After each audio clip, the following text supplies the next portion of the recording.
Jai Hind students, today we discuss the cold weather.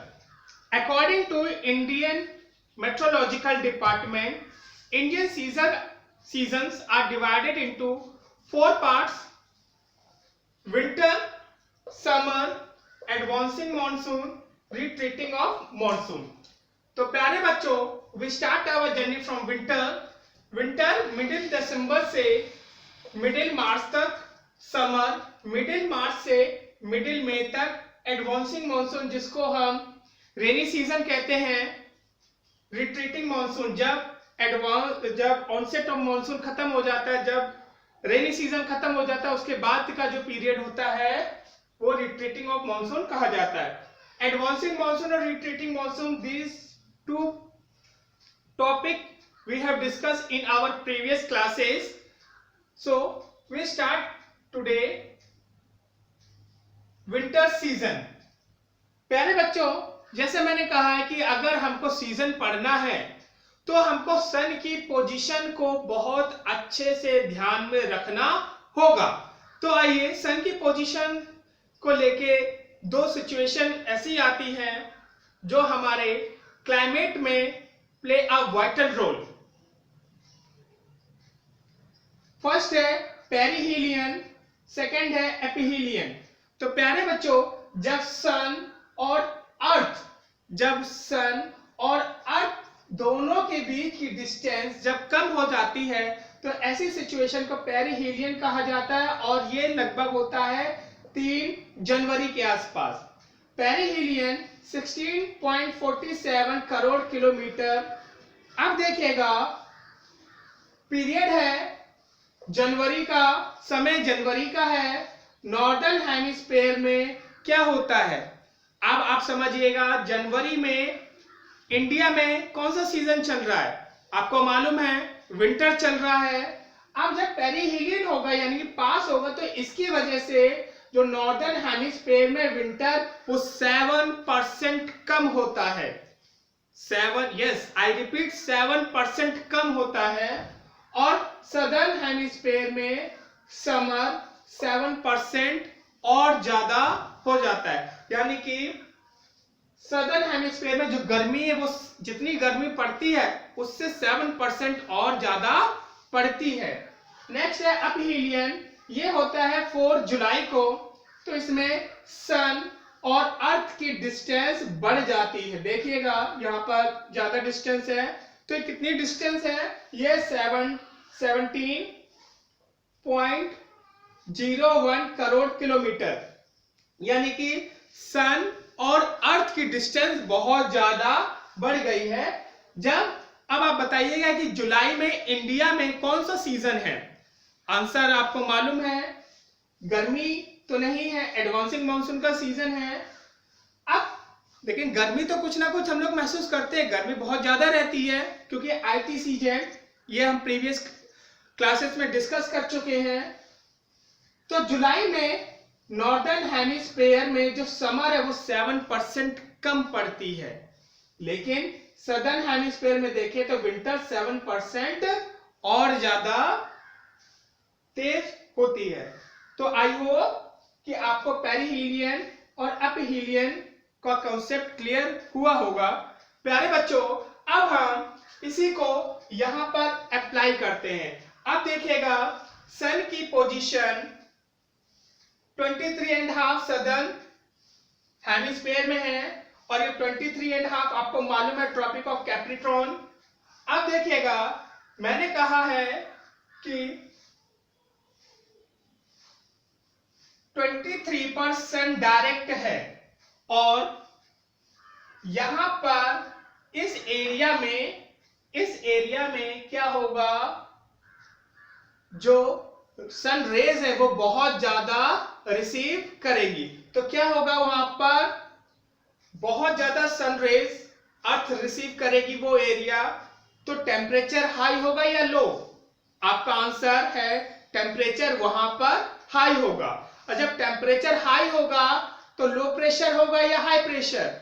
आपका answer होगा कि जिस एरिया में सन डायरेक्ट पड़ता है तो वहां पर टेम्परेचर हाई होगा और लो प्रेशर क्रिएट हो जाएगा, क्योंकि कन्वेंशनल करंट वहां से ऊपर की तरफ उठेंगी।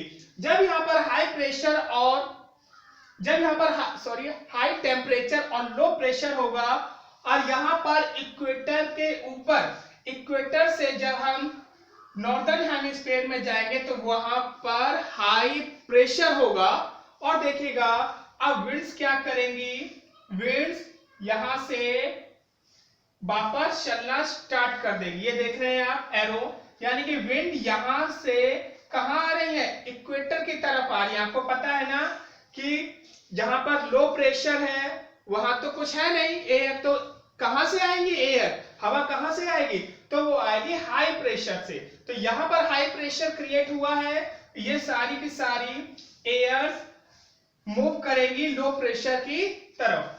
तभी लो प्रेशर की तरफ हुआ, तब देखिएगा यहां से आप ये वाला एरिया देख रहे हैं, ये बे ऑफ बंगाल का एरिया है। अब यहां से कुछ एयर मॉइस्चर कलेक्ट करेंगे, मॉइस्चर कलेक्ट हो जाएगा। अब देखिएगा प्यारे बच्चों कि इस एरिया में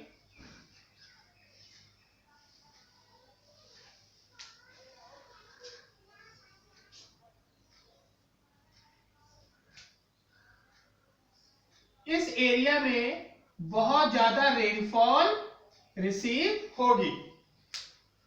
तो ये रेनफॉल किस वजह से हो रही है, ये हो रही है जब हमारे एयर जब इक्वेटर की तरफ मूव कर रही है, और इस ईस्टर्न घाट में अगर हम साउथ के तरफ देखें, यहां पर है आंध्र प्रदेश और तमिलनाडु, इस एरिया में बहुत ज्यादा रेनफॉल होगी।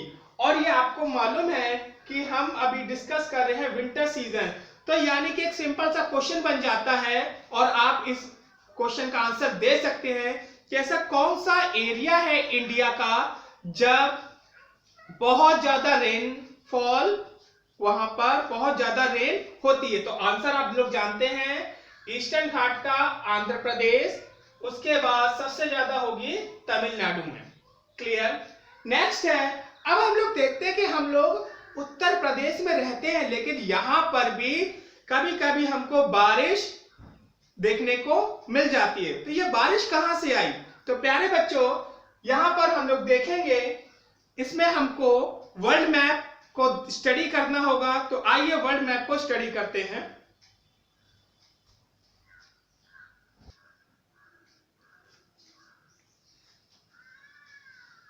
प्यारे बच्चों अभी हमने बात करी थी कि हम लोग उत्तर प्रदेश में रहते हैं और हमको भी सर्दियों में कभी ना कभी कुछ ना कुछ बारिश देखने को मिलती है। तो वो चीज समझते हैं। देखिएगा यहां पर आपका सन डायरेक्ट है इस एरिया में, सदर्न हेमिस्फीयर में, यानी कि यहां पर सन की पोजीशन है, तो यहां पर टेम्परेचर हाई है और लो प्रेशर है।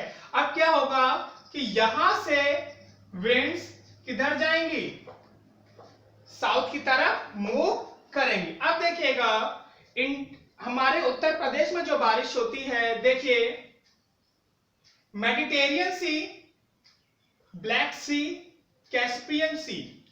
तो जब यहां से विंड्स ऐसे मूव करती हैं, तब क्या होगा, यहां से कुछ ना कुछ हमको मॉइस्चर मिलता है, और यहां से जब एयर इंडिया की तरफ तुर्कमेनिस्तान, पाकिस्तान, इराक, ईरान से होते हुए जब एयर्स आती हैं, तो वो अपने साथ कुछ ना कुछ मॉइस्चर लेके आती हैं, जिसकी वजह से नॉर्थ इंडिया में बहुत ज्यादा ठंडी होने लगती है। नॉर्थ इंडिया में जब ठंडी होगी तो माउंटेन्स पर हम लोग को स्नोफॉल देखने को मिलता है। जब स्नोफॉल होगा और फिर से एयर किधर मूव करेंगी, सदर्न हेमिस्फीयर की तरफ मूव करेंगी, तब बहुत ज्यादा ठंडी हवाएं वो साथ हमको और ज्यादा हमारे उत्तर प्रदेश, दिल्ली, पंजाब, हरियाणा में बहुत ज्यादा टेम्परेचर को गिरा देती हैं। Students, I hope topic is clear to all of you. Thank you for watching. Jai Hind.